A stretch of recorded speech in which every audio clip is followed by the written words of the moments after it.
There are several reasons why a pond owner may decide to drain and completely rework an existing pond.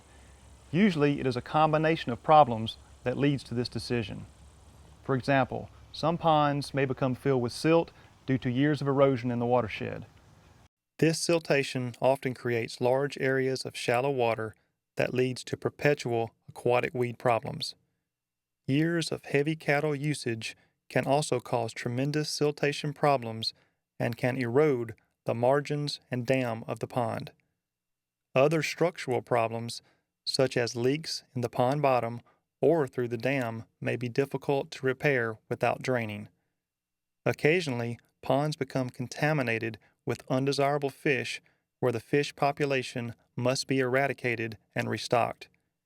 Draining the pond also provides an opportunity for habitat enhancement to attract fish. Before beginning this work, it is usually necessary to drain the pond as much as possible. If your only goal is to eradicate the fish population and start over, draining the pond is not necessary. However, it will decrease the cost of rotenone required to poison the fish.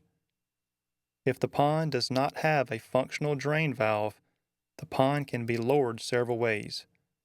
For smaller ponds, a diesel pump with a 6 to 8 inch hose can be used to lower the water level.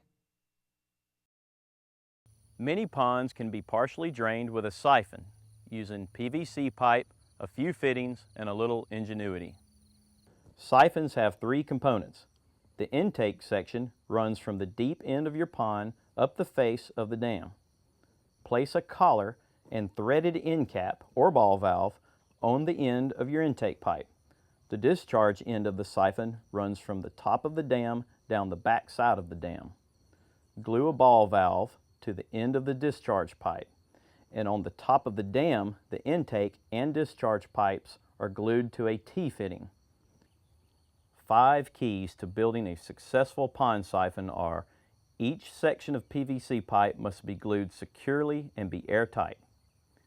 Intake and discharge pipes running up one side of the dam and down the other must be braced so they don't buckle and break when they are full of water. The end of the discharge pipe has to be at least 4 feet below the end of the intake pipe. Location is very important.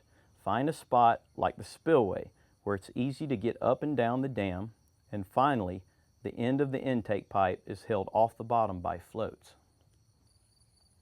The siphon is started by closing the end of the intake pipe and the end of the discharge pipe, and then filling the siphon at the T-fitting.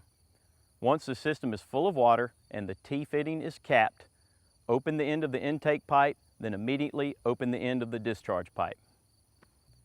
Make sure the distance between the intake pipe and the float is at least 3 feet, or a vortex might form, and as a result the siphon could lose its prime.